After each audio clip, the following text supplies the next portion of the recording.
2000 సంవత్సరాల క్రితము ఆయన జన్మించి ఉండకపోయింటే మనకు రక్షణ వచ్చేది కాదు. ఆయన జన్మించి ఉండకపోయింటే మనకు పాప విమోచన జరిగేది కాదు. ఆయన జన్మించి ఉండకపోతే మనము పరలోక వారసులము అయ్యేవారము కాదు. దేవుడిచ్చిన రక్షణను బట్టి, ఆయన చూపినటువంటి ఈ గొప్ప భాగ్యమును బట్టి మనం ఎన్ని మార్లు ప్రభును స్తుతించినా, ఎన్ని మార్లు ఆయనను ఘనపరిచినా ఆయన రుణమును మనము తీర్చుకోలేని వారమై ఉన్నాం. ప్రభువా, ఈ క్రిస్మస్ నాడు తండ్రి మరొక మారు మా కొరకు నువ్వు చేసిన త్యాగమును జ్ఞాపకము చేసుకుంటూ నిన్ను స్తుతిస్తున్నామని అందరము నోరు తెరిచి మన 2 చేతులు పైకెత్తి ఆ ప్రభును స్తుతించుదాం. స్తోత్రం, స్తోత్రం, స్తోత్రం, స్తోత్రం, స్తోత్రం. ప్రభువా, నీకు వందనాలు, వందనాలు, వందనాలు, వందనాలు, వందనాలు, వందనాలు. 2000 సంవత్సరాల క్రితము ప్రభువా మా దేశముల కొరకు అయా బెత్లెహేములో దీనుడవై జన్మించిన తండ్రి నీకు వందనాలు. హల్లెలూయా, హల్లెలూయా, హల్లెలూయా. దేవా, నీవు దేవుని స్వరూపుడవై ఉండి అయా మహిమ కలిగిన వాడవై ఉండి అయా కోటాను కోట్ల తేజో మహిమ కలిగిన అయా దేవదూతలతో ఆరాధింపబడుతున్నప్పటికీ అయా ధన్యుడవై మా వంటి శరీరమును ధరించి మా కొరకు ప్రభువా లోకానికి దిగి వచ్చినందుకు నీకు వందనాలు. హల్లెలూయా, హల్లెలూయా, హల్లెలూయా, హల్లెలూయా. ప్రభువా, లోకంలో ఉన్న మనుషులందరూ బ్రతుకుట కొరకే ఈ లోకానికి వచ్చారు. ప్రభువా, మీరు మా కొరకు మరణించనికే ఈ లోకానికి వచ్చారు. నీకు వందనాలు. అయా, నీవు కార్చిన రక్తములో మాకు పాప క్షమాపణ ప్రభువా, నీవు పొందిన గాయములో మాకు స్వస్థత తండ్రి. అయ్యా, నువ్వు చేసిన త్యాగమును బట్టి మేము పరలోక వారసులమయ్యాము. నీకు వందనాలు. హల్లెలూయా, హల్లెలూయా, హల్లెలూయా. స్తోత్రం, స్తోత్రం, స్తోత్రం, స్తోత్రం. నాకు ఆనంద తైలాభిషేకము నిన్ను ఆత్మస్వరూపుడా,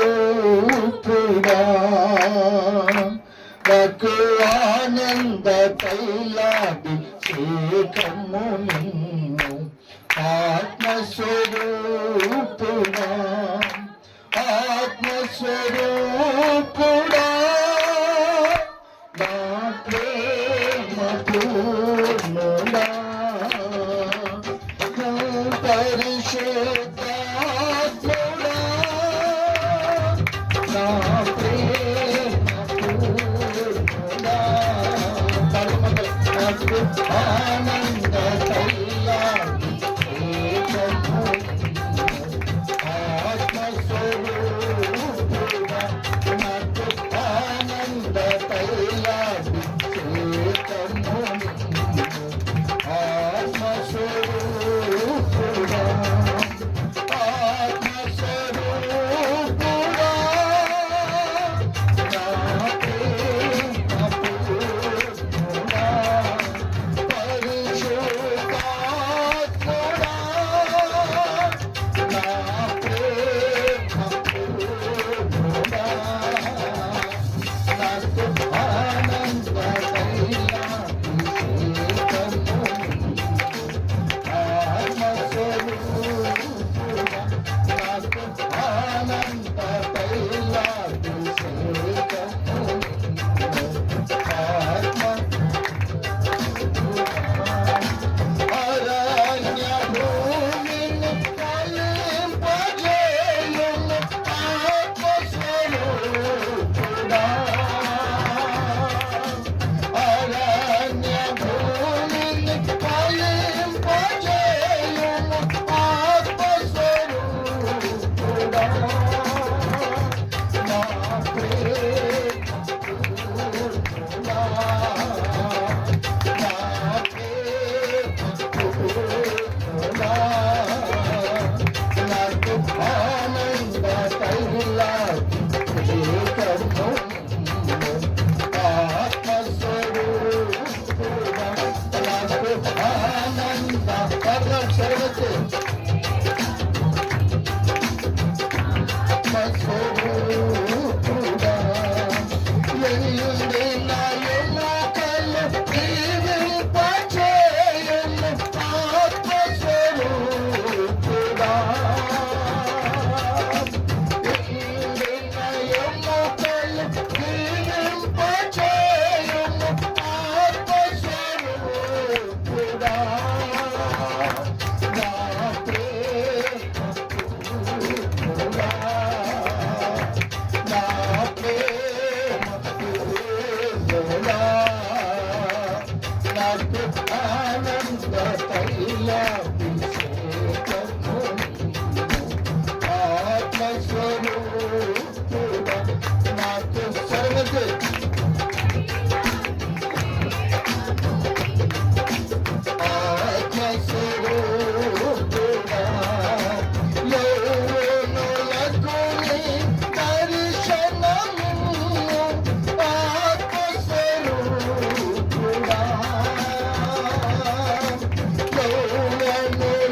దర్శించమని వేడుకుంటున్నాం. అయ్యా నేను మాట్లాడుతున్నాను, మా హృదయాలు తెరవబడాలి నాయన, మా హృదయాల్లోని కార్యములు జరగాలి.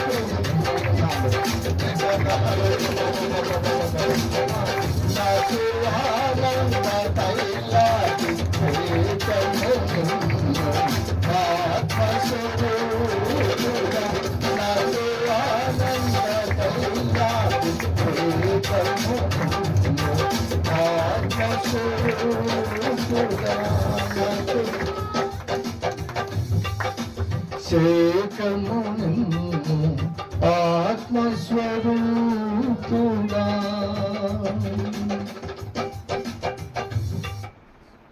మహిమ ఘనతలు నీకే ప్రభు,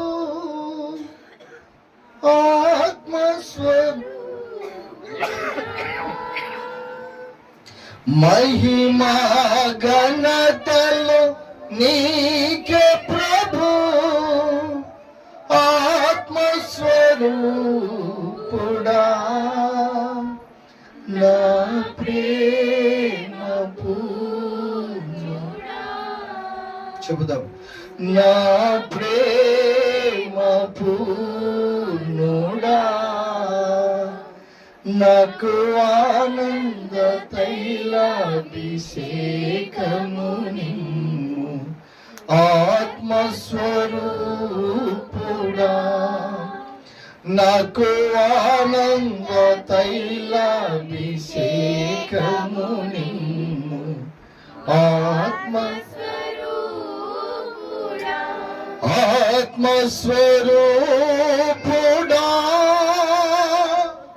నా ప్రేమ పూర్ణుడా, పరిశుద్ధాత్ముడా, నా ప్రేమ పూర్ణుడా, నా ప్రేమ పూర్ణుడా. అలాగే ప్రభును స్తుతిస్తూ ఉన్నాను. ఒక మారు మన రెండు చేతులతో గట్టిగా చప్పట్లు కొట్టి ప్రభును మహిమపరచుదాం. హల్లెలూయా, హల్లెలూయా, హల్లెలూయా. పరిశుద్ధాత్మడానికి వందనాలు, వందనాలు, వందనాలు, వందనాలు. ప్రార్థన చేసుకుని ప్రేమ నమ్మకము కలిగిన తండ్రి, పరిశుద్ధుడానికి స్తోత్రములోనైనా ప్రత్యేకంగా ఈ క్రిస్మస్ ఆరాధనలో అయా మీ సన్నిధి మాతో ఉంచి ఇంతవరకు పాటలతో ఆరాధనతో స్తుతించి కల్పించారు. అయా నీ జన్మదినమును జ్ఞాపకము చేసుకుంటున్న ఈ దినములో మీరు మాతో ఏమై మాట్లాడని ఉన్నారో అయా మీ మాటలను పైనుండి మాకు పంపించి మీరు మాట్లాడుతుండగా మా హృదయాలు తెరిచి గొప్ప కార్యాలు చేసి మీరే మహిమ పొందమని నిలబడుతున్న నీ దాసుని నీ శిలువ చాటును మరుగు చేసుకొని అభిషేకించి వాడుకోమని అయా మాకు అర్థమయ్యేలాగున మీరు బోధించి మహిమ పొందమని వేడుకుంటూ అందున్న సమయమంతా నీ కృపకు అప్పగించుకుంటూ యేసుక్రీస్తు పుణ్యనామంలో సమర్పించి ప్రార్థిస్తున్నాము తండ్రి, ఆమేన్, ఆమేన్. దయచేసి అందరం కూర్చుందాం. హల్లెలూయా. స్వరమెత్తి రెండు చేతులెత్తి బిగ్గరగా ఒకసారి హల్లెలూయా చెబుదాం. హల్లెలూయా. దేవునికి మహిమ కలుగును గాక. ప్రియులారా, మన మధ్యలో ఉన్నటువంటి దైవజనులు అన్న మీకు సుపరిచితంగా పరిచయం చేయాలంటే ప్రతి ఆదివారం బల్లలో మనం ఒక పాట పాడతాం, అర్పించినావు నీ జీవితం. వస్తుంది అందరికి పాట, అది ప్రతి ఆదివారం పాడుకుంటాం. ఆ పాట రాసింది ప్రసాద్ అన్నని. మరి దేవుడు అద్భుతంగా నన్న ద్వారా అద్భుతమైన పాటలు రాయించాడు, అద్భుతమైన పరీక్ష జరిగిస్తున్నాడు. మరి ఈరోజు మన మధ్యలోకి అన్న రావడము మనకు అందరికీ ఆశీర్వాదము. మరి నేరుగా అన్నకు వాక్య పరీక్షల కొరకై అన్నకు సమయం అప్పగిస్తూ ఉన్నాను.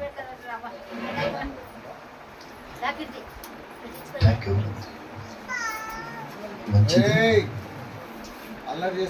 మన ప్రభు అయినటువంటి యేసుక్రీస్తు నామములో కర్మేల్ ప్రేయర్ మినిస్ట్రీ వ్యవస్థాపకులు దైవజనులు చంద్రపాల్ నాయక్ గారికి, సో కుటుంబ సభ్యులకి, చేరి వచ్చిన మీ అందరికీ హృదయపూర్వకమైన వందనాలు అండ్ క్రిస్మస్ శుభాకాంక్షలు. హల్లెలూయా, హ్యాపీ క్రిస్మస్. సో ఈ దినమంతా కూడా మళ్ళీ ప్రపంచమంతా కూడా ప్రపంచవ్యాప్తంగా యేసుక్రీస్తు యొక్క జనన వేడుకలు, జన్మదిన వేడుకలు జరుపుకుంటున్నటువంటి గొప్ప పర్వదినం. సో ఇది ప్రభు అయినటువంటి యేసుక్రీస్తు చరిత్రకే ఇది సొంతం.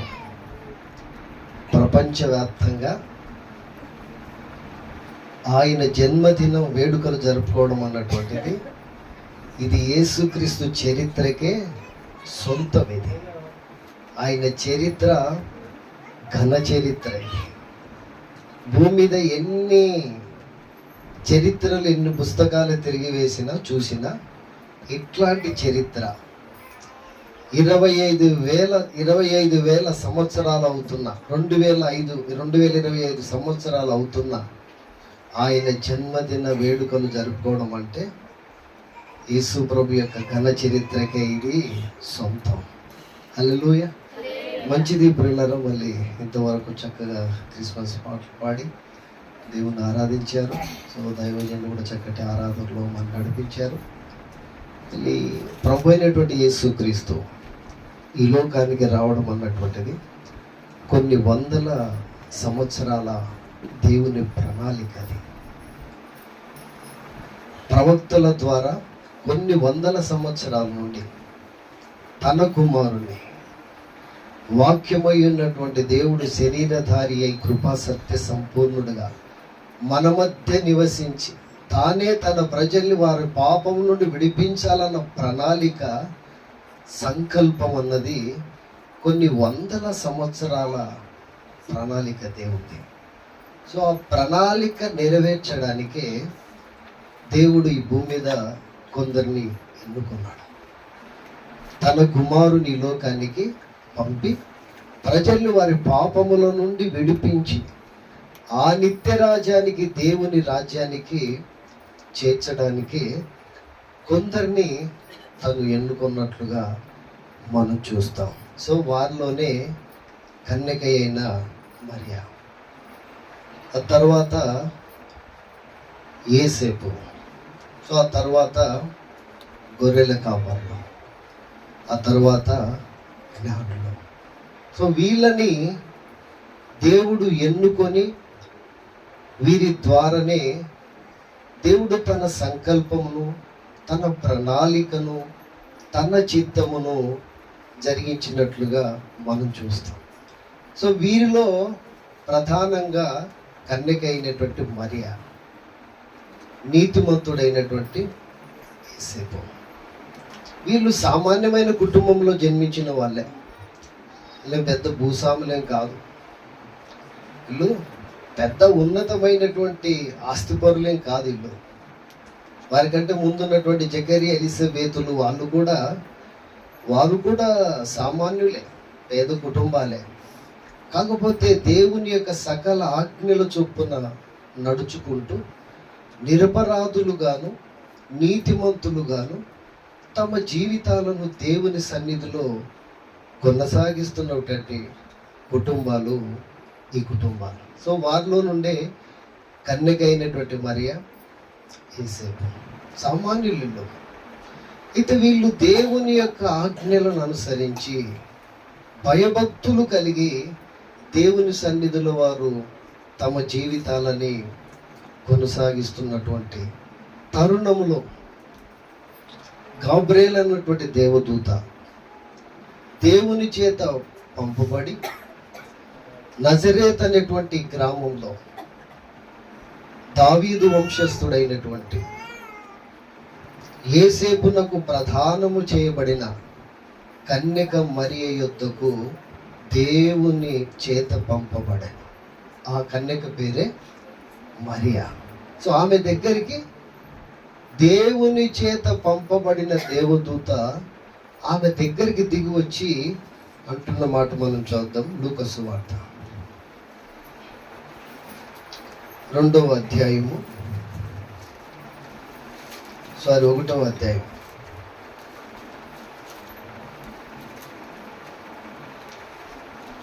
28 వచనం చూద్దాం.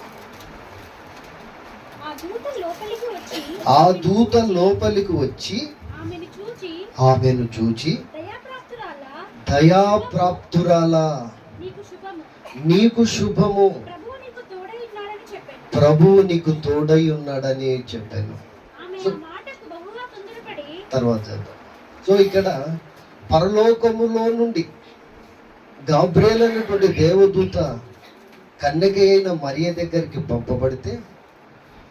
పంపబడినటువంటి ఆ దేవదూత కన్యక అయినటువంటి మరియతో మాట్లాడుతున్న మాట ఏంటంటే, దయాప్రాప్తురాలా నీకు శుభము, నీకు దేవుడు తోడై ఉన్నాడు. హల్లెలూయా.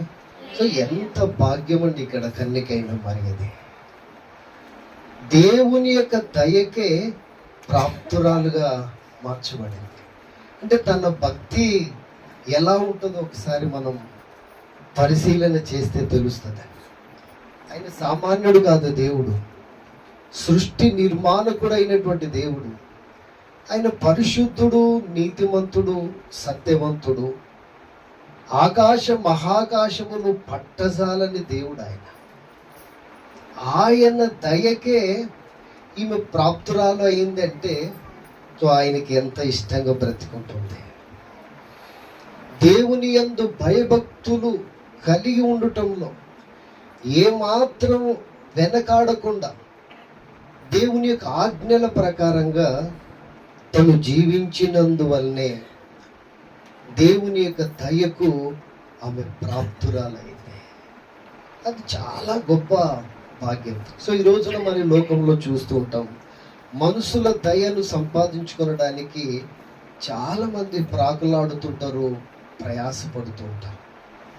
మనుషుల దయను సంపాదించుకోవడానికి వాళ్ళ స్వరం వినిపించాలని, వారు కనబడాలని, వాళ్ళ స్వరం వినబడాలని చెత్త ప్రయత్నాలు చేస్తుంటారు. ఆయా సభల్లో, ఆయా కార్యక్రమాలలో, సమాజంలో మనం చూస్తూ ఉంటాం. ఆఫ్టర్ ఆల్ మనుషుల దయ కొరకు, మనుషుల దయ సంపాదించుకోవడం వెరీ ఈజీ, సింపుల్. చేయి కొడితే అయిపోయా, జెండెత్తితే అయిపోయా, నా మనిషి అంటాడు. కానీ ఇక్కడ దేవుని దయకు మరియ ప్రాప్తురాలయ్యింది అని అంటే భక్తి చేతనే ఇది సాధ్యము. హల్లెలూయా. దేవుని యందు భయభక్తులు కలిగి తన మార్గంలో నడుచుకుంటేనే ఇది సాధ్యం. ఆయన దయకు ప్రాప్తురాలైంది. అంత మాత్రమే కాకుండా దేవుడే ఆమెకు తోడై ఉన్నాడని ఇంకా భాగ్యం ఇది. ఆయన దయకు ప్రాప్తురాలవడం ఒకటి, సో ఆయననే తోడై ఉండడం. అంత గొప్ప సర్వశక్తి గల దేవుడు, మహోన్నతుడైనటువంటి దేవుడు, మహాకాశములు పట్టజాలని ఉన్నతమైన స్థలములలో నివసించు ఆయననే, మహామహిమలో నివసించువాడు, సమీపింపరాని తేజస్సులో వసించుచున్న ఆయన ఈమెకు తోడై ఉండడం అంటే సో ఈమె ఎంత భక్తురాలై ఉంటుంది. హల్లెలూయా. దేవుడే తనకు తోడై ఉన్నాడు. సో భూమి మీద ఎవరైనా పొలిటీషియన్కి కొంచెం ఎవరైనా తోడై ఉన్నారనుకోండి, ఇంకా వాళ్ళని మనం పట్టలేము. వాళ్ళ ఆగడాలను, వాళ్ళ చేష్టాలను మనం ఇంకా చూడలేము. ఏదేదో చేసేస్తుంటాం. ఆ తర్వాత ఆయన ఎప్పుడు చేయి విడిచిపెడతాడో మళ్ళీ అది తెలుసు. ఇంకోటి కొన్ని సందర్భాల్లో మనం మీడియా ద్వారా, పేపర్ ద్వారా చూస్తూనే ఉంటాం. వాళ్ళ వెనకాల తినే వాళ్ళనే చంపేసినటువంటి పరిస్థితులు కూడా మనం చూసాం. కానీ ఇక్కడ దేవుడు ఆయనకు తోడై ఉన్నాడు. ఈయన ఆశీర్వాదము, ఈయన ఇచ్చే రక్షణ, ఈయన ద్వారా కలిగేటువంటి మేలు అంత ఇంత ఉండదండి. అంత గొప్పవాడే కన్యక అయినటువంటి మరియకు తోడై ఉన్నాడన్నటువంటి సంగతి నువ్వు నేను చెప్పడం లేదు. ఇక్కడ పరలోకములో నుండి దేవదూతనే సాక్షాత్తు దిగువచ్చి నీకు దేవుడు తోడై ఉన్నాడు అని చెప్తున్నటువంటి సందర్భం. నీకు శుభము కలుగునుగాక. హల్లెలూయా. చాలా సార్లు వింటుంటాం మనం, నిండు 100 ఏళ్ళు బ్రతుకునైనా అంటాం, మళ్ళీ తర్వాత చెప్పిస్తూ ఉంటాం. ముందర అట్లాగా గౌరవిస్తాం, వెనకాల చెప్పిస్తూ ఉంటాం. కానీ ఇక్కడ అట్లా కాదు. ఇక్కడ నీకు శుభము కలుగును గాక అంటే దేవుని వలన శుభము కలిగితే ఎలా ఉంటుందో ఒకసారి ఆలోచిస్తే తెలుస్తుంది. నీకు శుభము కలుగును గాక అంటే దాని తర్వాత భయపడవద్దు. దేవదూత అంటున్నమాట, దయాప్రాప్తురాల నీకు శుభము, దేవుడు నీకు తోడై ఉన్నాడు, భయపడవద్దు. సో ఇక్కడ భయపడవద్దు అనేది ఎందుకు వచ్చింది? దయాప్రాప్తురాలయ్యింది, శుభం కలుగుతుంది, దేవుడు తోడై ఉన్నాడు, ఇంకా భయపడాల్సిన అవసరం ఏముంది? కానీ దేవదూత ముందుగానే అలర్ట్ చేస్తుంది ఆమెను, భయపడవద్దు. అంటే వినబోయే ఆ శుభవార్త ఎలా ఉంటుందో మళ్ళీ ఆమె కూడా తొందరపడిపోతుంది. ఈ శుభవచనం ఏమిటో ఫస్ట్ అది వినాలి. అక్కడ రాయబడినటువంటి మాటల్లో మరియా ఆ శుభవచనం ఏమిటో అని ఆమె కూడా తొందరపడిపోతుంది. కానీ దేవదూత ముందుగానే సిద్ధపరుస్తున్న మాట ఏంటంటే భయపడవద్దు. ఆ తర్వాత ఏమంటున్నామా కింద, దేవుని వలన నువ్వు కృప పొందితే. ఇక్కడి వరకు కూడా బాగానే ఉంది. ఒక్క నిమిషం, భయపడవద్దు. నువ్వు దేవుని వలన ఏం పొందుతున్నావు? కృప పొందుతున్నావు. సో దేవుని కృప పొందడం అన్నటువంటిది అది సామాన్యమైన పని కాదండి. మనం ఆది కాండములో 6వ అధ్యాయంలోనికి మనం వెళ్తే అక్కడ నోవాహు కూడా ఆ కాలంలో ఆ తరములు తన తరము వారందరిలో కూడా నీతిమంతుడై ఉండి యెహోవా వలన కృప పొందిన వాడాయను. హల్లెలూయా. దేవుని కృప ఎంత ఉన్నతంగా ఉంటుందో నోవాహు కాలాన్ని, నోవాహు యొక్క జీవితాన్ని, తన తరములో వచ్చినటువంటి జల ప్రళయమును చూస్తే అర్థమవుతుంది. నోవాహు దేవుని కృపను పొందినందువల్ల జల ప్రళయం నుండి తాను తన కుటుంబం రక్షించబడినట్లుగా మనం చూస్తాం. అది దేవుని యొక్క కృప. అది అంటే విపత్తు నుండి, శ్రమల నుండి విడిపించి లోకానికే వెలుగుగా మార్చేటువంటిది దేవుని యొక్క కృప. అందుకే ఇక్కడ మరియతో అంటున్నమాట, నీవు కృప పొందితివి, భయపడకు, నువ్వు దేవుని వలన కృప పొందితివి. ఎందుకంటే దేవుని వల్ల ఎన్ని ఆశీర్వాదాలు పొందినందున ఆమె గురించి అన్నమాట ఏంటంటే నీవు ధన్యురాలని అనబడదు. అన్ని తరముల వారి చేత నీవు ధన్యురాలు అని అనబడదు. అంటే ఇంత భాగ్యము పొందుకున్నానంటే ఉన్నత కుటుంబం నుండి వచ్చిందని ఎన్నుకోవడం లేదు. ఇక్కడ దేవుడు తన భక్తి జీవితాన్ని బట్టి, తను దేవుని సన్నిధిలో ఉన్నటువంటి పరిస్థితులను బట్టి, ఆ ఉన్నతమైనటువంటి భక్తి జీవితాన్ని బట్టి ఆమెను దేవుడు ఎన్నుకొన్నాడు. తన కుమారుని ఆమె ద్వారా ఈ లోకానికి అనుగ్రహించి ప్రజల్ని పాపము నుండి, శాపము నుండి విడిపించి ఆ నిత్య రాజ్యానికి చేర్చడానికి కన్యకైనటువంటి మరియను ఎన్నుకున్నాడు. అందుకే ఆమె కృప పొందింది, దేవుని చేత కృప పొందిన. ఆ తర్వాత ఇప్పుడు రిలీజ్ చేస్తున్నాడు. ఏంటి ఆ కృప పొందడం? ఇదిగో నీవు గర్భము ధరించి కుమారుని కని ఆయనకు యేసు అని పేరు పెట్టుదు, ఆయన సర్వోన్నతుడైన దేవుని కుమారుడని అనబడును. ఇప్పుడు దయాప్రాప్తురాలు అవడానికి, దేవుడు తోడై ఉన్నాడని చెప్పడానికి, శుభవచనము చెప్పడానికి, సో తన కృప పొందడానికి, వీటి ఆశీర్వాదమే నీవు గర్భము ధరించి కుమారుని కందువు, ఆయన గొప్పవాడై సర్వోన్నతుడైన దేవుని కుమారుడనబడును. హల్లెలూయా. అంటే ఇప్పుడు ఎలా ఈ మాటను స్వీకరించాలి? సో మరి దయాప్రాప్తురాలికి ఓకే, శుభవచనానికి మంచిదే, దేవుడు తోడై ఉన్నాడు, మంచిదే, దేవుని వల్ల కృప పొందింది మంచిదే. కానీ ఇప్పుడు వివాహం కాకుండానే కన్యక అయిన మరియ ఇప్పుడు గర్భము ధరించి కుమారుని కని ఆయన సర్వోన్నతుడైన దేవుని కుమారుడు అనబడునని సెలవిస్తున్నటువంటి మాటను ఎలా స్వీకరిస్తుంది? ఏదైనా నీకు ఆశీర్వాదం కలుగుతుంది, భూ సంబంధమైన ఆశీర్వాదం కలుగుతుంది అంటే ఓకే. ఇప్పుడు ఇంకా వివాహం కాలే, దావీదు వంశస్థుడైనటువంటి యోసేపు అనే ఒక మనుషునికి ప్రధానము చేయబడింది అంతే. ఇప్పుడు పెళ్లి కాకుండానే గర్భము ధరించబోతుంది. సో ఇది ఎవరైనా స్వీకరిస్తారా? అమ్మాయిలు, స్త్రీలు ఎవరైనా స్వీకరిస్తారా? ఎవరు ఇష్టపడరు. అట్లాంటిది ఏదైనా జరిగిందంటే వాళ్ళ జీవితము కుక్క చించిన ఇస్తారనే. వాళ్ళు ఎక్కడ నిలబడలేరు. వాళ్ళు ఎవరు సమాజంలో వాళ్ళకి ఎక్కడ గౌరవం ఉండదు. ఒంటరి వాళ్ళు అవుతారు, దిక్కులేని వాళ్ళు అవుతారు. ఈ లోకము వేధించడానికి వాళ్ళు భరించలేక ఆత్మహత్యలు కూడా చేసుకునే పరిస్థితికి వెళ్ళిపోతుంది అది. కానీ ఇక్కడ కన్యక అయినటువంటి మరియ ఆ మాటను స్వీకరిస్తుంది. లోకము నుండి ఎంత శ్రమ, ఎంత అవమానమైన రాని దేవుని యొక్క ప్రణాళిక, దేవుని యొక్క చిత్తము తన గుండా నెరవేర్చబడడానికి, దేవుని పక్షాన నిలవబడడానికి సిద్ధమవుతున్నటువంటి కన్యక అయినటువంటి మరియ.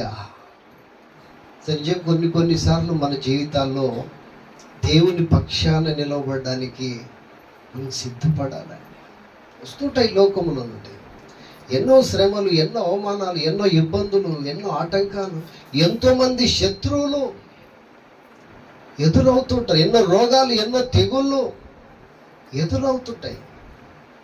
వాటికి మనం భయపడకుండా దేవుని పక్షాన నిలబడువారం అయి ఉన్నాం. హల్లెలూయా. ఒక స్త్రీయే దేవుని పక్షాన నిలబడడానికి సిద్ధమవుతుంది. ఎందుకంటే తన వలన దేవుని యొక్క చిత్తం జరగాలని, తన వలన దేవుని యొక్క ప్రణాళిక భూమి మీద నెరవేర్చబడాలని, దేవుని ఉద్దేశము జరిగించబడాలని సిద్ధమవుతుంది. లోకం ఏమనుకుంటుందో, ఏం చేస్తుందో ఆ భయం లేదండి ఆమె. కొంచెం కొన్నిసార్లు కొన్ని మతాల్లో ఉన్నటువంటి వాళ్ళు ప్రభువును అంగీకరించినప్పుడు, కొన్ని జాతులలో ఉన్నటువంటి వాళ్ళు ప్రభువును అంగీకరించినప్పుడు వాళ్ళకి చాలా శ్రమ ఉంటుందండి, చాలా ఇబ్బందులు పెడతారు. అందుకు మూలం దైవజనులు చంద్రపాల్ నాయక్ గారే. ఎందుకంటే వాళ్ళ సాక్ష్యం ఉన్నప్పుడు భయంకరంగా వాళ్ళు ఇబ్బంది పెట్టారు, ఒంటరి వాడిని చేశారు, చాలా శ్రమ పెట్టారు. అయినప్పటికీ దేవుని చిత్తము కొరకు నిలబడినటువంటి వాడు. హల్లెలూయా. అలాగని ఇక్కడ స్త్రీ అయినప్పటికీ ఆమె భయపడకుండా, లోకము ఏమన్నా దూషించని, ఏమైనా అవమానపరచని, దేవదూత పరలోకములో నుండి దిగి వచ్చినటువంటి మాటకు విధేయురాలై లోబడి తనను తాను తగ్గించుకొని దేవుని పక్షాన నిలబడుతూ ఉంది. కానీ ఒక్క డౌట్ అడుగుతుంది. చూద్దాం ఆ మాట. ఇక్కడ లూకా రాసినటువంటి సువార్తలో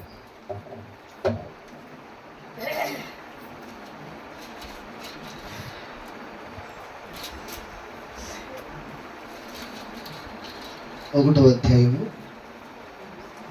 నేను పురుషుని ఎరగని దానని అనే మాట చదువు. అందుకు మరియా, నేను పురుషుని ఎరగని దాననే, ఇది ఎలాగ జరుగునని దూతతో అనగా, దూత పరిశుద్ధాత్మ నీ మీదికి వచ్చును, సర్వోన్నతుని శక్తి నిన్ను కమ్ముకొనును, గనుక పుట్టబో శిశువు పరిశుద్ధుడై దేవుని కుమారుడనబడును. హల్లెలూయా. నిజమే కదంగా. అడుగుతుంది ఆమె, తప్పదు. మళ్ళీ ఎలా ప్రభువా ఇది? నేను పురుషుని ఎరగని దానిని, ఇంకా వివాహము కాలే, ఇది ఎలా సాధ్యం అన్నప్పుడు దేవదూత తనతో చెప్తున్నటువంటి మాట, పరిశుద్ధాత్మ శక్తి నిన్ను, పరిశుద్ధాత్మ నీ మీదికి దిగివచ్చును, సర్వోన్నతుని శక్తి నిన్ను కమ్ముకొనును. పుట్టబోవు శిశువు పరిశుద్ధుడై దేవుని కుమారుడనబడును. హల్లెలూయా. పరిశుద్ధాత్మ ఆమె మీదకి వస్తుంది. సర్వోన్నతుని శక్తి కమ్ముకోవడం వల్ల ఆమె గర్భము ధరించి కుమారుని కంటుందని దేవదూత సెలవిస్తున్నమాట. సో దీనిని ఈరోజున అనేకులు దుష్ట హృదయం కలిగినటువంటి వాళ్ళు సోషల్ మీడియానే వేదికగా మార్చుకొని ఈ యొక్క యేసుక్రీస్తు యొక్క జననమును మరియమ్మను తప్పుపడుతూ వారు రకరకాలుగా కామెంట్ చేస్తున్నటువంటి పరిస్థితిలో అది ఎలా సాధ్యము అని మళ్ళీ చెడ్డ మాటల చేత వారు మాట్లాడుతున్నటువంటి పరిస్థితి. దేవుడు ఏమైనా చేయగలడు. హల్లెలూయా. దేవుడు ఏమైనా చేయగలడు ఆయన. అందుకనే యోబు గ్రంథంలో ఉంటాడు, నేను భూమికి పునాదులు వేసినప్పుడు నువ్వు ఎక్కడుంటివి. ఈరోజు దేవుణ్ణి ప్రశ్నించేటువంటి వారందరికీ చెప్పే మాట ఏంటంటే, దేవుడు పునాదులు వేసినప్పుడు ఈ భూమికి నువ్వు ఎక్కడుంటివి. ఆయన జననమునే నువ్వు ప్రశ్నించేటువంటి పరిస్థితుల్లోకి నువ్వు ఎదిగావంటే నువ్వు ఎక్కడుంటివి. ఎవరు నువ్వు అసలు? నిన్నడిగే దేవుడు ఈ సృష్టిని చేశాడా? నిన్నడిగే సూర్యచంద్ర నక్షత్రాలను వెలిగించాడా? నువ్వు ఎక్కడుంటివి?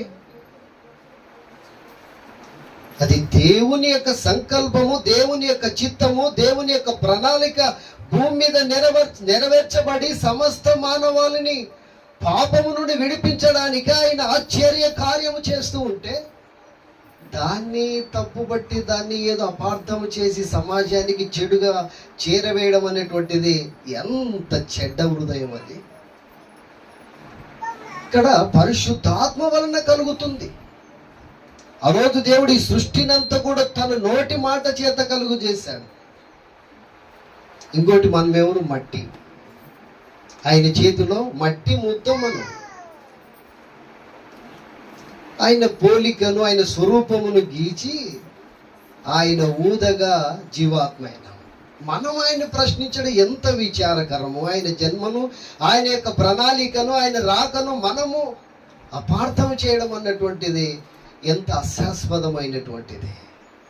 అందుకని ఇర్మియా గ్రంథంలో ఉన్న మాట ఏంటంటే, కుండ కుమ్మరి వాణ్ణి ప్రశ్నించదగునా. కుండ కుమ్మరి వాణ్ణి ప్రశ్నించదగునా. ఆయన చేస్తేనే కుండ అవుతావు, ఆయన చేస్తేనే పాత్ర అవుతావు, లేకపోతే నువ్వు మట్టివి. దానికని మరియమ్మ ఇది ఎలా సాధ్యం అన్నప్పుడు ఆ దేవదూత తనతో చెప్తున్న మాట, పరిశుద్ధాత్మ నీ మీదికి వచ్చును, సర్వోన్నతుని శక్తి నిన్ను కమ్ముకొనగా నీవు గర్భము ధరించి కుమారుని కందు, ఆయన పరిశుద్ధుడు, దేవుని కుమారుడనబడును అని తెలియచేసినప్పుడు మరియమ్మ ఒక మాట ఉంటుంది, అది చూద్దాం. అక్కడే 1వ అధ్యాయము 33వ వచనం అనుకుంటా. 1వ అధ్యాయం లూకా సువార్త.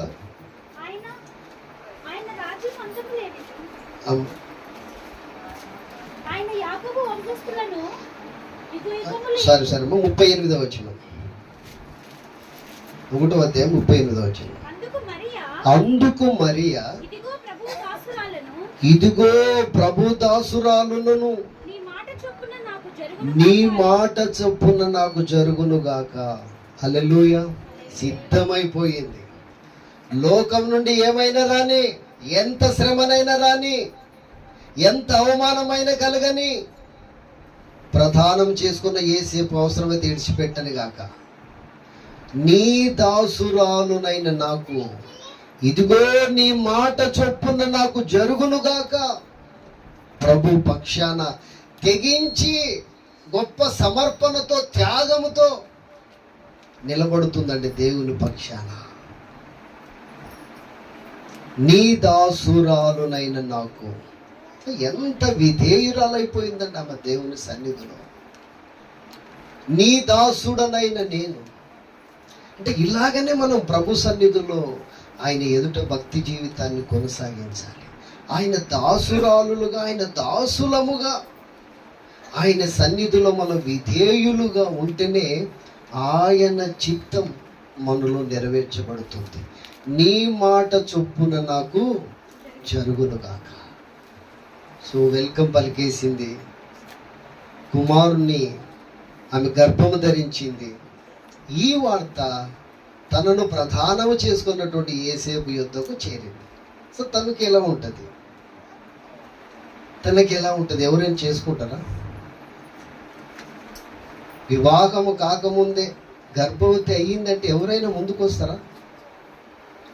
ముందుకు రారు, ఎవరు రారు. అయితే ఆయన కూడా చూద్దాం మత్తయి సువార్తలో, రహస్యంగా నీతిమంతుడు కనుక ఆమెను అవమానపరచనొల్లక రహస్యముగా ఆమెను విడనాడ ఉద్దేశించెను.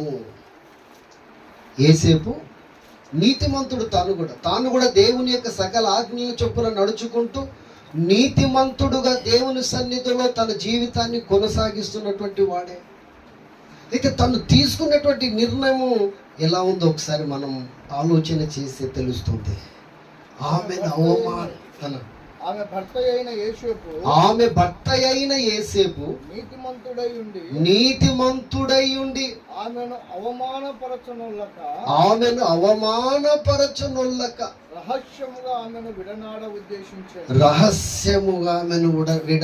ఉద్దేశించెను. నీతిమంతుడు గనక మొత్తం అందరికి చెప్పి పంచాయతీ వేసి విడిపించుకోకుండా, తను నీతిమంతుడు గనక, ఆమె కూడా భయభక్తులు కలిగినటువంటిదే కనుక రహస్యంగా డ్రాప్ అయిపోవాలనుకున్నాడు, వద్దనుకున్నాడు. తన్నైతే ఏ మాత్రం మనం కదిలియకూడదు, నేనే సైడ్ అయిపోవాలనుకున్నాడు. అనుకుంటూ ఉండగా దేవదూత ఆయన కూడా స్వప్నమందు ప్రత్యక్షమై, దావీదు కుమారుడైన యోసేపు, నీ భార్య అయిన మరియను చేర్చుకొనుటకు భయపడుకుము. ఆమె గర్భము ధరించినది పరిశుద్ధాత్మ వలన కలిగినదే. నువ్వేం భయపడవద్దు. ఆమె గర్భము ధరించింది పరిశుద్ధాత్మ వలన. వెంటనే డిలీట్ చేసేసాడంతా. ఆమె గురించి అగనెస్ట్ గా ఆలోచించి, అంటే వద్దనుకున్న దాన్ని అంతటి కూడా పూర్తిగా పక్కకు పెట్టేసేసాడు. తన హృదయంలో నుండి తీసివేసేసాడు. తాను కూడా దేవుని పక్షాన నిలవబడ్డాడు. హల్లెలూయా. దేవుని చిత్తము, దేవుని ప్రణాళిక, ప్రభు అయినటువంటి యేసుక్రీస్తు ఈ భూమి మీద జన్మించి చెరలో ఉన్నటువంటి వారికి విడుదలను కలిగించడానికి, పాపములో ఉన్నటువంటి వారిని దేవుని రాజ్యానికి చేర్చడానికి తాను కూడా దేవుని పక్షాన నిలబడిపోయినాడు యేసేపు, నీతిమంతుడు కనుక. లేదంటే తాను కూడా వద్దనుకున్నాడు, నీతిమంతుడు కదా. అదే లోకంలో అయితే మళ్ళీ ఎన్ని పరిస్థితులు, ఎన్ని గొడవలు అవుతాయో తెలియదు. కానీ తాను కూడా ఒకవేళ లోకం నుండి ఏమైనా రాని, ఇలాంటి వ్యక్తిని చేసుకున్నాడని ఎలాంటి అవమానమైనా రాని, ఎలాంటి శ్రమనైనా కలగని, సో ఒంటరి వాడైనా సరే నేను దేవుని పక్షాన ఉన్నానని ఆయన కూడా సిద్ధమైనటువంటి వాడు. హల్లెలూయా. దేవుని యొక్క చిత్తం నెరవేర్చబడడానికి దేవుడు వీళ్ళని ఎన్నుకుంటే వీళ్ళు దేవునికి విధేయులైపోతున్నారు. హల్లెలూయా.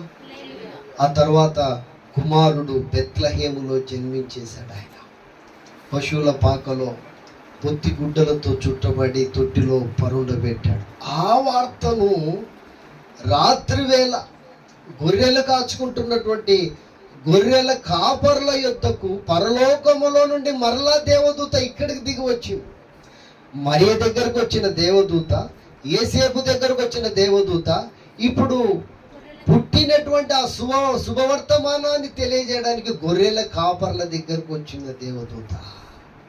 రాత్రి వేళ వాళ్ళు గొర్రెలు కాచుకుంటుండగా దేవుని మహిమ వారి చుట్టూ ప్రకాశించినందున వాళ్ళు భయపడిపోయిరి. సో గొర్రెల కాపర్లు ఎక్కడుంటారు? అడవుల్లో ఉంటారు, పొలాల్లో ఉంటారు. అక్కడ కరెంట్ ఏముండవు, అక్కడ వాళ్ళకి లైట్లు ఏమి ఉండవు, వెలుగేమి ఉండదు, అంత చీకట్లోనే. వాళ్ళు రాత్రి 2 జాములు కొంతమంది కాస్తే మళ్ళీ కొందరు పనుకుంటారు, మళ్ళీ కొందరు మేలుకుంటే కొందరు పండుకుంటే మళ్ళీ కొందరు మేలుకు, ఇట్లా వాళ్ళు జాములు కాస్తూ ఉంటారు. వాళ్ళు ఎక్కువగా సమాజంలో తిరిగేటువంటి వాళ్ళు కాదు గొర్రెల కాపర్లు. వాళ్ళు ఎవరి వైపు కూడా ఆలోచనలు అడగరు వాళ్ళని. వాళ్ళ దగ్గరికి అంటే ఒక రకంగా మళ్ళీ తునీకరించబడినటువంటి స్థితిలో ఉన్నటువంటి వాళ్ళే వీళ్ళు. ఎవరు పెద్ద లెక్క చేయలేటువంటి వ్యక్తులే గొర్రెల కాపర్లు. పొలాల్లో ఉండేవాళ్ళు వాళ్ళు, ఎప్పుడు అడవుల్లో గొర్రెలు వెంట తిరిగేటువంటి వాళ్ళు. వాళ్ళ దగ్గరికి దేవదూత దిగి వచ్చి వాళ్ళతో చెప్తున్నటువంటి మాట మనం విందాం. లూకా సువార్త 2వ అధ్యాయము 8వ వచనం. 9వ వచనం. ప్రభు దూత వారి యొద్దకు వచ్చి ప్రభు దూత వారి యొద్దకు వచ్చి నిలిచెను. ప్రభు మహిమ వారి చుట్టూ ప్రకాశించినందున వారు మిక్కిలి భయపడిరి. అయితే ఆ దూత భయపడకుడి, ఇదిగో ప్రజలందరికీ కలగబోవు మహా సంతోషకరమైన సువర్తమానము నేను మీకు తెలియజేయుచున్నాను. దావీదు పట్టణమందు నేడు రక్షకుడు మీ కొరకు పుట్టి ఉన్నాడు. ఈయన ప్రభు అయినటువంటి క్రీస్తు అని సువర్తమానాన్ని గొర్రెల కాపర్ల దగ్గరికి దేవదూత తీసుకొని వచ్చింది.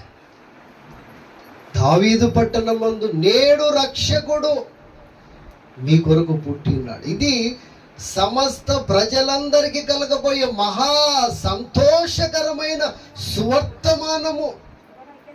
అప్పటి నుండి ఇప్పటి వరకు ఏదైనా మహా సంతోషకరమైన సువర్తమానము ఏదైనా ఉంది భూమి మీద అంటే ప్రభు అయినటువంటి యేసుక్రీస్తు జన్మించినాడన్న తప్ప మరొకటి లేదు.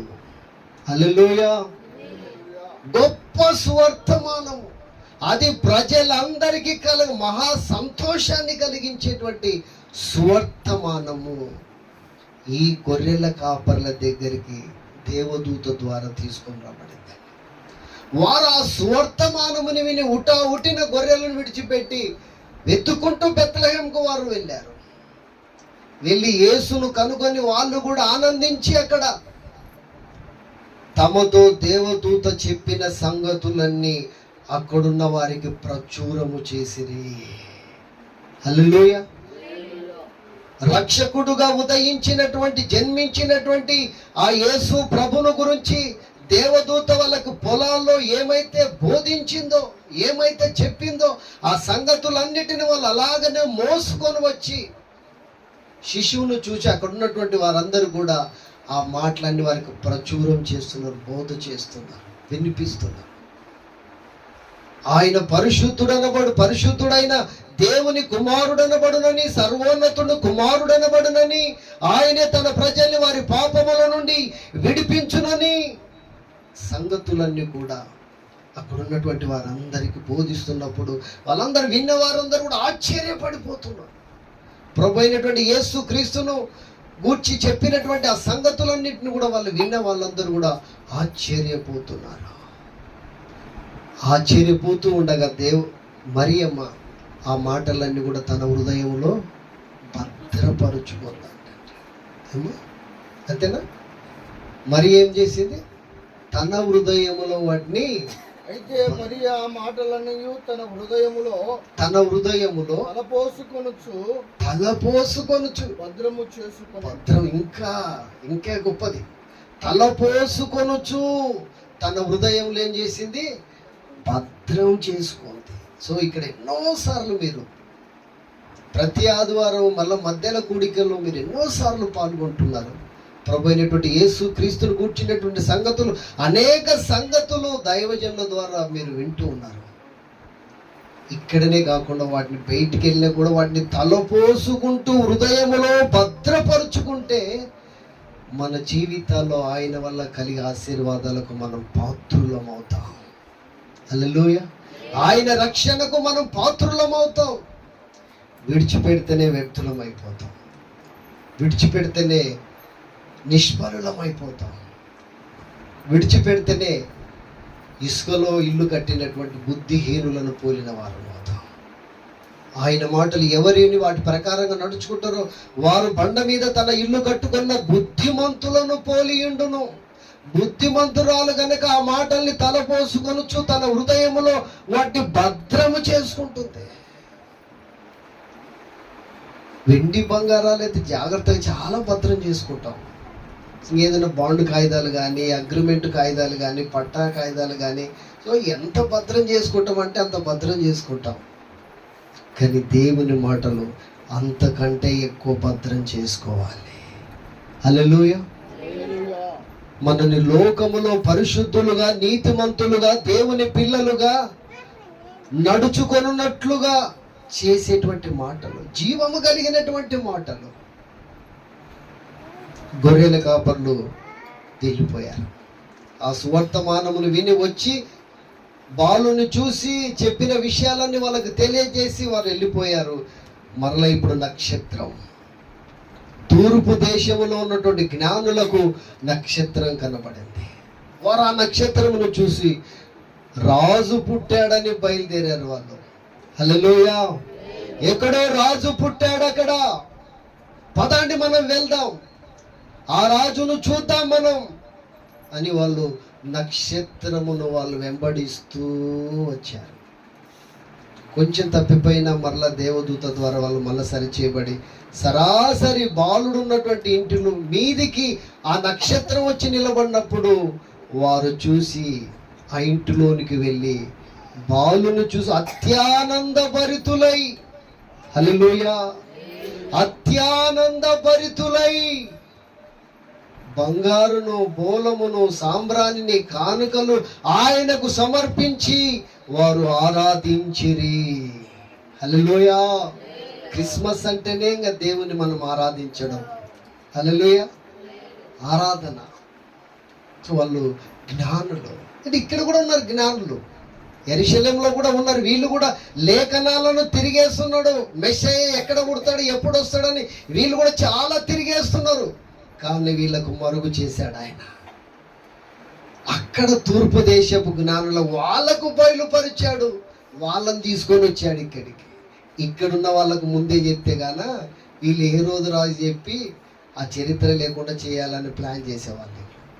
కాబట్టి వీళ్ళకి తెలియజేయకుండా అక్కడున్నటువంటి తూర్పు దేశపు జ్ఞానుల వాళ్ళు నిస్వార్థం కలిగినటువంటి వాళ్ళు, స్వార్థం లేనటువంటి వాళ్ళు, ఆ రాజును కనుగొని ఆ రాజును గురించి లోకానికి తెలియచేయాలన్నటువంటి మంచి మనసు కలిగినటువంటి జ్ఞానులు వాళ్ళు. అందుకనే వాళ్ళకు బయలుపరిచాడు. వాళ్ళు వచ్చారు అత్యానంద భరితులై వారి దగ్గర ఉన్న కానుకలు సమస్తం ఆయనకు సమర్పించి ఆరాధన చేసి వారు వెళ్ళిపోయారు.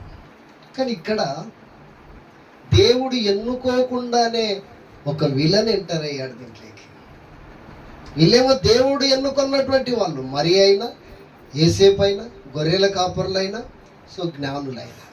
కానీ ఎన్నుకోకుండానే ఎంటర్ అయ్యాడు ఒక విలన్, ఒక దుష్ట హృదయం కలిగినటువంటి వాడు. అతనే హేరోదు రాజు. అతనే హేరోదు రాజు. తను యేసుక్రీస్తు యొక్క చరిత్రను భూమి మీద లేకుండా చేయాలని ఆలోచించినటువంటి వాడు.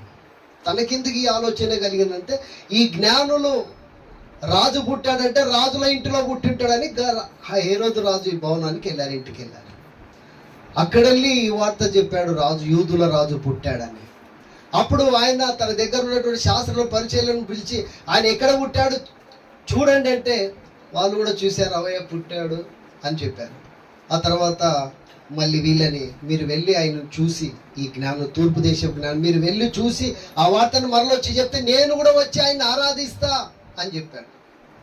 వాళ్ళు వెళ్ళిపోయి అక్కడ చూసిన తర్వాత దేవదూత వాళ్ళని మళ్ళీ ఆ దారిలో రాకుండా ఆమె చట్టే పంపించేసింది. అప్పుడు ఈయనకు కోపం వచ్చేసింది, ఉగ్రుడైపోయినాడు రాజు, హేరోదు రాజు.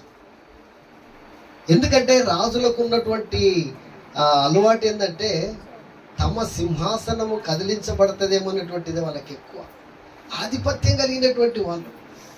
పొలిటీషియన్ కూడా అంతే అంతే. వాళ్ళ పదవికి కానీ, వాళ్ళ సింహాసనానికి కానీ, వాళ్ళ కుర్చీకి కానీ ఏదైనా ఎసురు వస్తుంది అని అంటే వాళ్ళు చంపడానికైనా సిద్ధమైన విలన్లు కదా. వాళ్ళ నిర్ణయాలంతా కూడా అట్లే ఉంటాయి. ఈ హేరోదు రాజు కూడా యూదుల రాజు పుట్టాడని నా సింహాసనం ఏడపోతుందో అని చెప్పేసి తాను 2 సంవత్సరాల పిల్లలందరినీ కూడా ఊచకోత కోపించిన దుష్ట హృదయము కలిగిన వాడు, చెడ్డవాడు, హంతకుడు, భయంకరమైనటువంటి రక్తపాతమును కలిగించినటువంటి వాడు. అంటే యేసుక్రీస్తు యొక్క చరిత్ర లోకములో లేకుండా చేయాలని సిద్ధమైనటువంటి వాడు. తన ఆలోచన వ్యర్థమైపోయింది. సో ఈనాటి వరకు కూడా ఎంతో మంది యేసుక్రీస్తు యొక్క చరిత్రను లేకుండా చేయాలని ఎన్నెన్నో పన్నాగాలు పన్నుతూ ఉన్నారు. వ్యర్థులైపోతారు. పైన ఆకాశములో సూర్య చంద్ర నక్షత్రాలు వెలుగుతున్నంత కాలము, భూమి నిలిచి ఉన్నంత కాలము యేసుక్రీస్తు యొక్క చరిత్ర భూమి మీద ఉండాల్సిందే.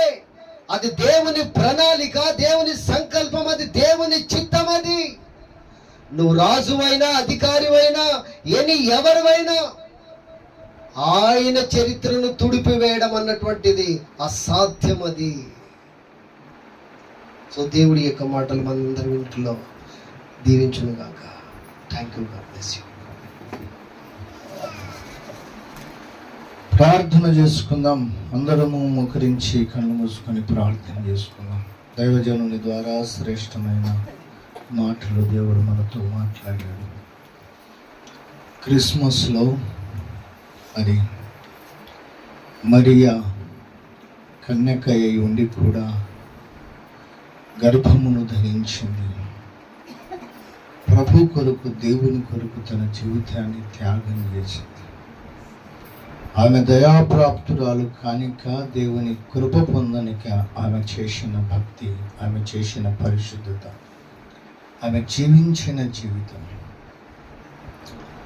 సహోదరి, సహోదరుడా, ఈ క్రిస్మస్ నాడు దేవుడు నిన్ను హెచ్చరిస్తూ ఉన్నాడు.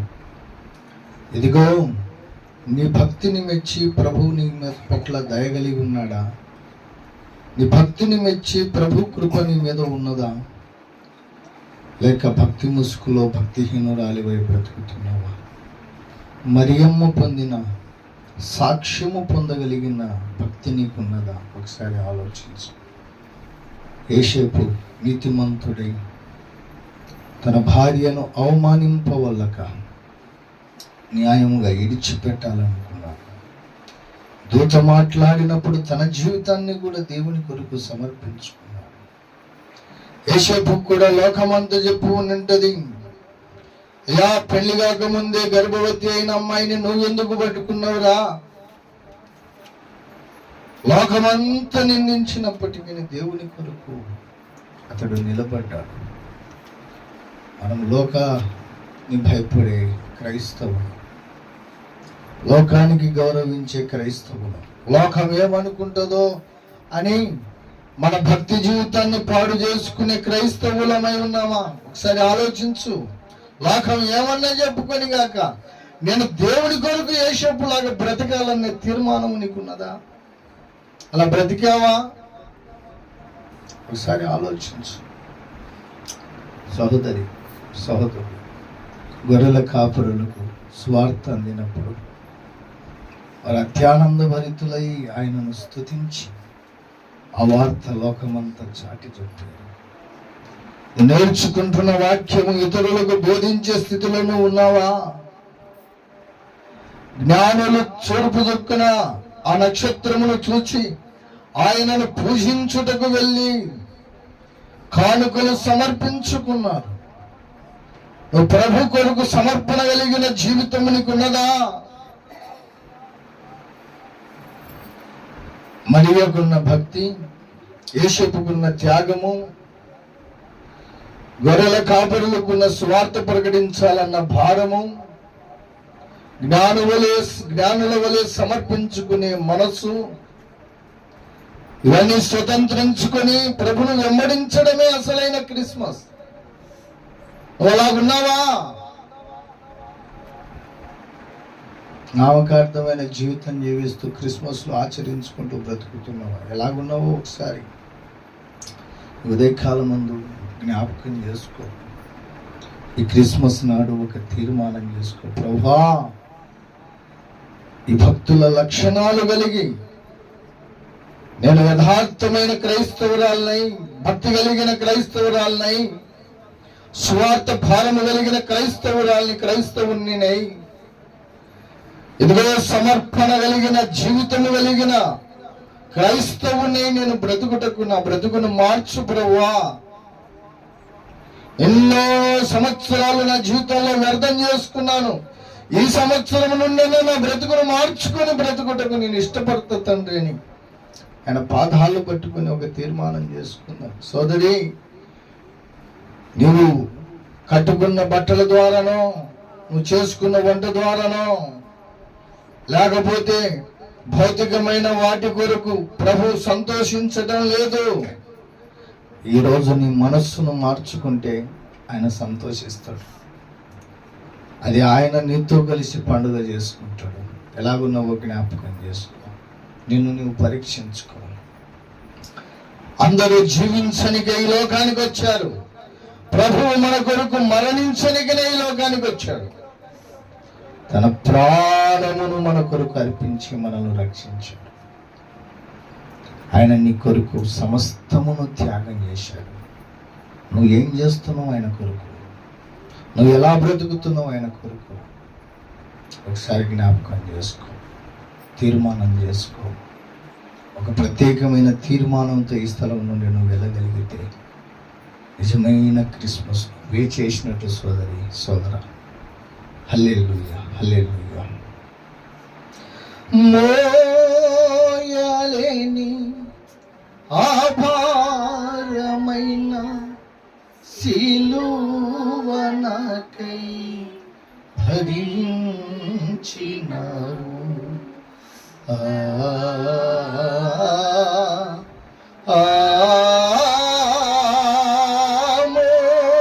మోయలేని ఆభారమైన సిలువ నాకై భరించినావు,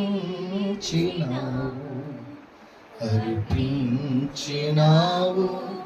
నీ జీవితం నా కోసమే ప్రభువా. అర్పించినావు నీ జీవితం నా కోసమే ప్రభువా. ఏ మంచితనము నాలో లేకున్నా, ఏ యోగ్యత నీ ఎదుట లేకున్నా, అర్పించినావు నీ జీవితం నా కోసమే ప్రభువా. చిందించినావే నీ రుధిరధారలు నా పాపమునకై పరిహారముగా.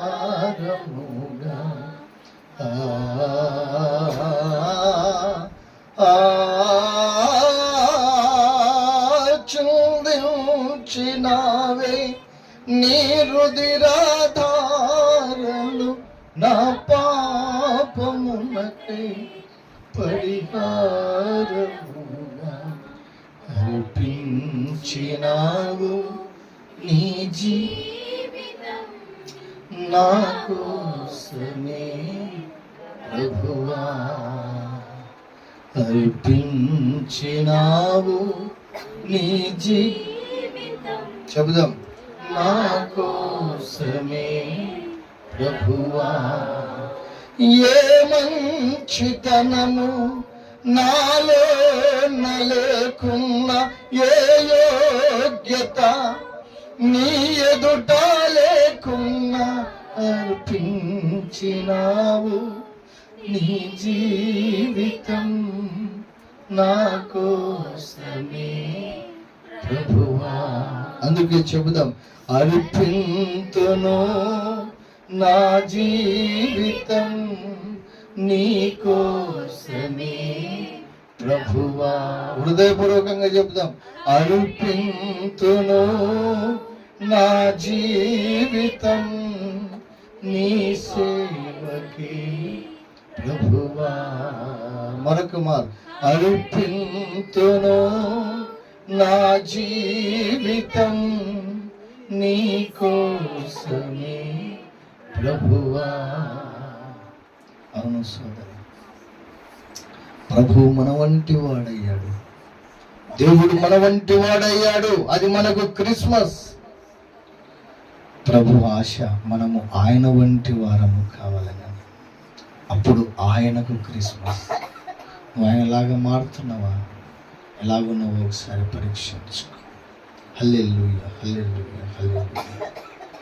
ప్రేమ నమ్మకం కలిగిన తండ్రి, పరిశుద్ధుడానికి స్తోత్రములు. ఈ దాసుని నిలవబెట్టుకొని మా అందరితో మీరు మాట్లాడిన ప్రతి మాటకై నీకు వందనాలు. ప్రకటింపబడిన వాక్యము మా గుండెల్లో నీరు కట్టి ఫలింపు చేయండి అయ్యా. మరియా వంటి భక్తి కలిగిన జీవితమును, త్యాగపూరితమైన జీవితమును, యేసపు వంటి త్యాగపూరితమైన జీవితమును అయ్యా, గొర్రెల కాపురల వలె సమర్పణ, ఇదిగో నిన్ను ప్రకటించుటకు ఒక సమర్పణ కలిగిన జీవితమును జ్ఞానుల వలె నీకు సమర్పించే వారమై ఉండులాగున మా బ్రతుకులను మార్చి వాక్యానుసరమైన జీవితం మాకు అనుగ్రహించమని, వాక్యమును విత్తిన నీ దాసుని దీవించి ఇంకా బహుబలంగా మీ పరిచర్యలో వాడుకోమని వేడుకుంటూ ముందున్న కార్యక్రమవంతులు మీరు తోడుని నడిపించమని యేసుక్రీస్తు పుణ్యనామంలో సమర్పించి ప్రార్థిస్తున్నాము తండ్రి. ఆమేన్, ఆమేన్. దయచేసి అందరము లేచి నిలబడి కానుకలు సమర్పించుకుందాం. జ్ఞానులు వెళ్ళి ఏం సమర్పించారు? మనం కూడా కానుకలు సమర్పించాలి. ఇది కానాకది పాట నేనే పాడుతానా, మీరు ఎవరైనా పాడతారా?